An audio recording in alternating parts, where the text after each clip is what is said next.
Yeah, the greens. Yeah. So he stopped and he was kind of like, nice.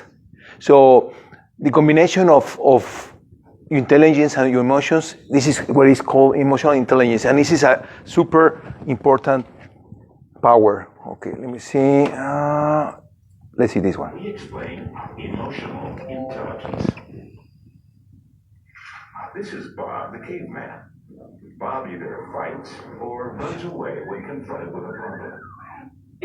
But when his boss gives him a stack of work and a short deadline, he doesn't know what to do. Should he fight or run home to his cave? If Bob understood emotional intelligence, he could overcome his conflict at work without turning to his primitive instincts. He begins to think about personal self-awareness and how it aids in trusting emotions. He realizes that self-regulation manages his emotions, and with practice, can even prevent his most impulsive reactions. Motivation, empathy, and social skills are the tools he will need to pick up if he wants to succeed in the ever-changing world.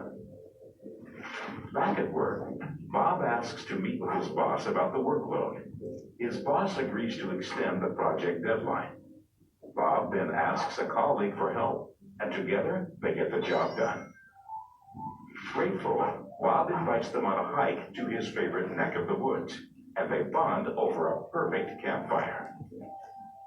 Thanks to emotional intelligence, Bob is now doing great at work, and at home too. Visit the Image Partners website to learn more about. I really recommend you to explore later more about this. This is like super important for you, and it's gonna help you a lot. Okay, let's talk the second superpower I want to share. People, they don't believe what they feel. It's like a little feeling like if it's the right thing to do, or is this wrong, or what's going on with this. Sometimes we don't hear with our little voice, and this is about this. You ever get that feeling in your gut that something is the right or wrong decision, but you don't know why?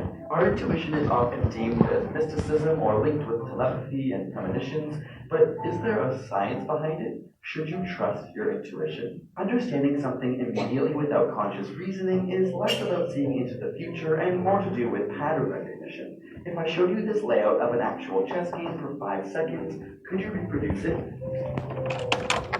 We have a lightning storm on the way, so they want to go ahead and dismiss the classes by 2:10, so we have about a minute before we want to start sending them back to the gym.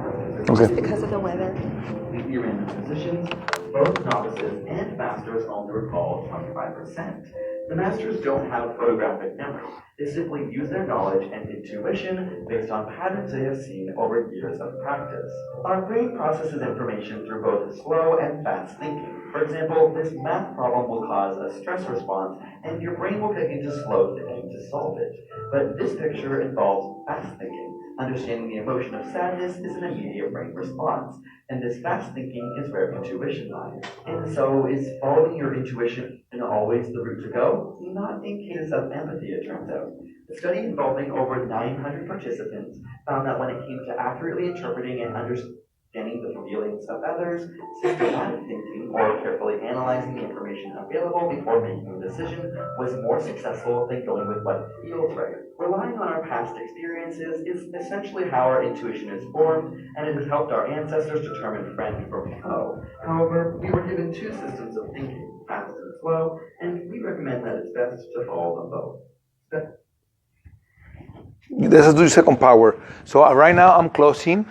I want to just share a very quick experience that I'm interested. You're going to be interested. My personal history. I arrived in Atlanta maybe the night I was 18, and I worked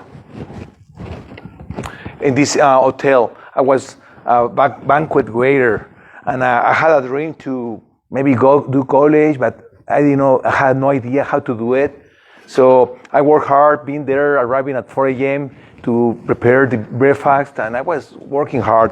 So some point in my life, I said, I'm not going to make it. So I moved back to Mexico, where I'm originally from, and I applied for scholarships, and they denied a couple of scholarships. I went to the very, very best school. They accepted me. They gave me scholarship. Oh my God! So I was so happy. and I got graduated from this school. It's one of the top universities from Mexico. I had 50% of the scholarship, and I made it. When I got graduated from college, I said, I want more. I have a dream. I would love to get a postgraduate, but in another country. So I applied for a postgraduate in Spain.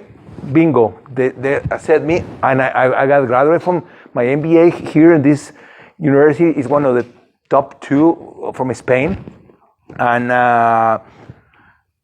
that's my little history. So the secret, and in order to close this, is believe, dream, work hard to achieve that. Sometimes you need to be against what is happening.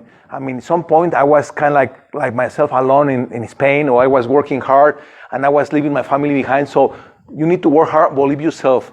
Even that there are many people or many things around your life they are not like really helping you.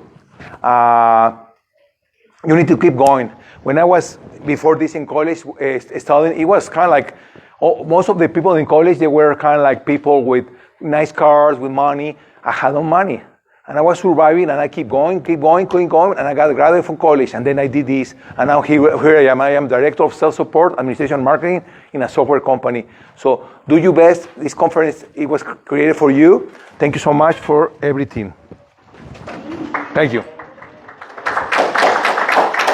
Thank you so much.